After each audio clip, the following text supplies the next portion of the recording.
Усіх вітаю, любі друзі, в цьому випуску. Найкращий гравець збірної України цього року нарешті може переїхати у топ-чемпіонат. Екс-нападник Шахтаря та збірної України може повернутися в УПЛ. Новачок Динамо Київ дебютував за клуб. Стало відомо, з ким зіграє збірна України у плей-офф чемпіонату світу. Любі друзі, підтримайте україномовний YouTube вашим лайком цьому відео. Та поїхали дивитися новий випуск разом. Найкращий гравець збірної України цього року може переїхати у топ-чемпіонат. Український воротар Анатолій Трубін міг залишити Бенфіку у минуле трансферне вікно. За інформацією українського журналіста Ігоря Бурбаса, орли отримали офіційну пропозицію від неназваного клубу у розмірі 30 мільйонів євро. В команді вирішили відмовитися від цього трансферу. Основна причина – те, що клуб розраховує отримати більшу суму за гравця.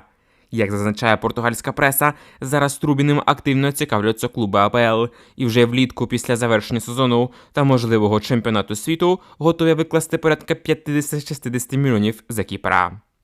Відзначимо, що у цьому сезоні на клубному рівні Трубін провів 18 матчів, пропустив 13 голів та 10 разів зіграв на нуль.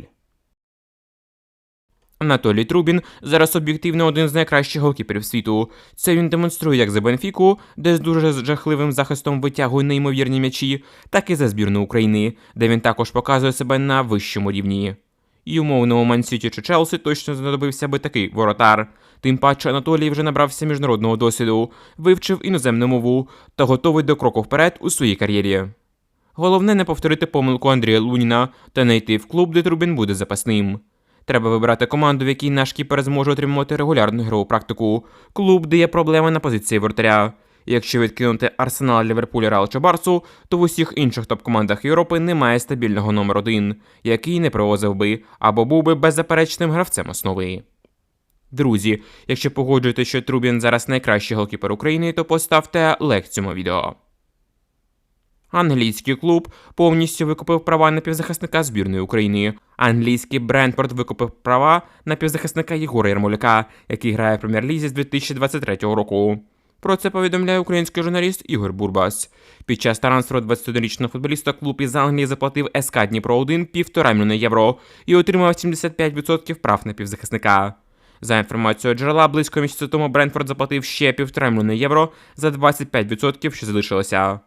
Формально СК Дніпро-1 припинив своє існування та виступив у чемпіонаті України, проте залишився існувати юридично як футбольний суб'єкт.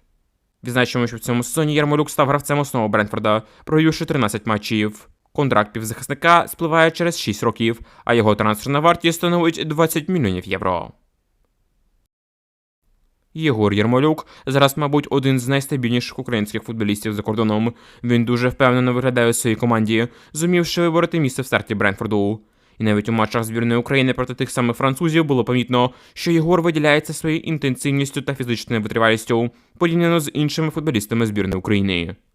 Але для того, щоб стати топ-півзахисником Європи і бути на рівні умовного Енце Фернандеса чи Домініко Собослаї, то Ярмолюку треба додавати в атакувальних навичках, більше загострювати, віддавати гольові передачі та самостійно завершувати атаки.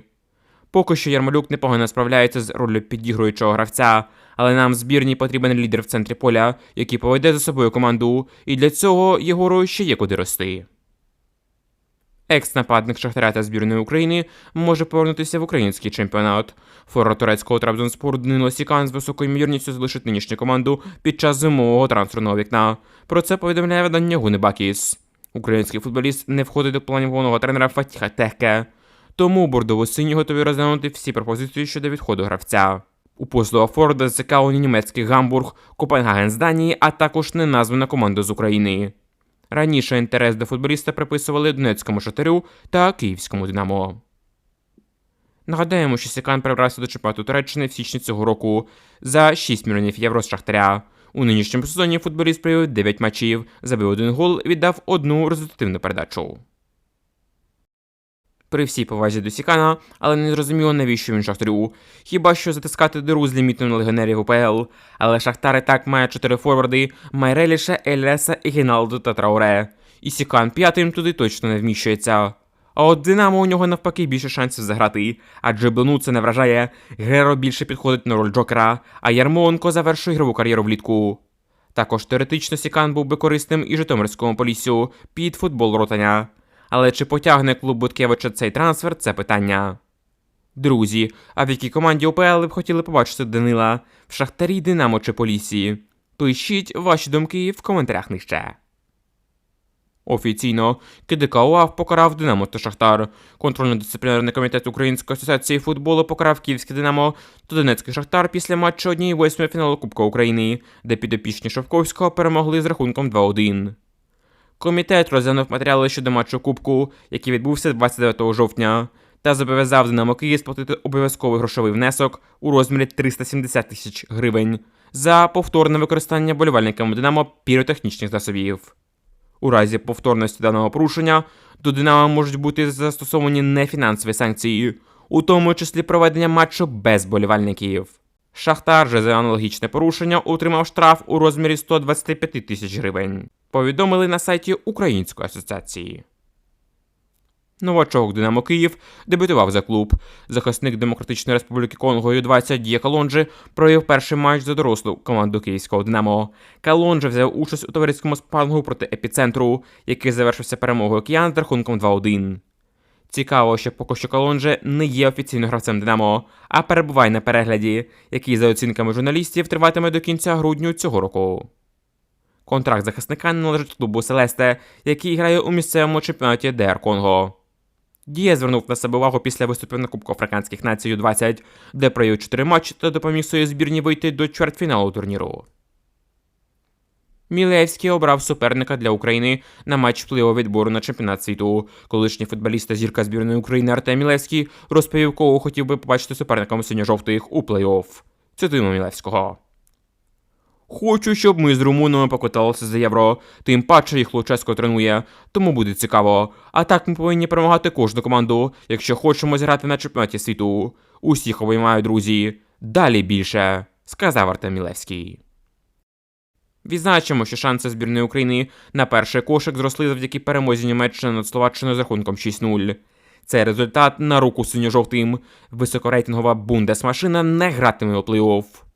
Жеребкування плей-офф кваліфікації чемпіонату світу 2026 у зоні УЄФА пройде в Цюриху 20 листопада о 14:00 за київським часом. 2 місця з 4 у першому кошику вже забезпечили собі Італія та Туреччина. Команда Сергія Реброва отримає місце в першому кошику, якщо ще не більш ніж одна збірна з топ-рейтингом опиниться на других місцях у своїх групах. Залишаються конкуренти за місце в першому кошику – це Данія, Австрія, Швейцарія, Бельгія. Але Бельгія в останньому турі грає проти Ліхтенштейну і практично напевно виграє групу. Швейцарія навряд чи втратить перевагу над збірною Косово, адже для того, щоб Косово вийшло на перше місце, їм треба перемагати швейцарців з різницею у 6 м'ячів. А от реальні конкуренти України за 2 місця в кошику – це Данія і Австрія. Збірній Україні потрібен хоча б один із 2 таких результатів. А саме Данія не повинна на виїзді програти Шотландії, а Австрія не повинна вдома програти Боснії і Герцеговині. Один негативний результат не буде критичним, але 2 невдалі гри з цього списку позбавлять Україну місця в першому кошику. Втім, ймовірність того, що збірна України втримається в першому кошику, оцінюється вище, ніж 90%. Таким чином, найбільш ймовірними суперниками України в півфіналі плей-офф будуть команди Швеції, Румунії, Північної Ірландії або ж Північної Македонії та Уельсу, які знаходяться у 4-му кошику. Таким чином, Україна може поквитатися відразу з 3 суперниками, які відносно нещодавно скривдили нашу збірну. Це зі збірної Північної Ірландії, яка сенсаційно обіграла нас на Євро-2016, зі збірною Уельсу, яка вибила нас у фіналі плей-офф за право зіграти на чемпіонаті світу 22-го року, та зі збірною Румунією, яка розгромила нас на Євро-24 з рахунком 3-0. Останній, до речі, зараз очолює усім відомий українським болівальникам тренер Мірча Луческу. І враховуючи ту кризу, в якій зараз перебуває його команда, саме румуни, як на мене, виглядають найбільш сприятливим варіантом для жеребу збірної України. Друзі, а кого б цих суперників для України б хотіли отримати з 4-го кошика? Залітайте в коментарі та пишіть ваші думки. А у нас на цьому все. Дякую, любі друзі, за ефір. Поставте, будь ласка, лайк цьому відео та підпишіться на канал. До нових зустрічей. Бережіть себе та Україну!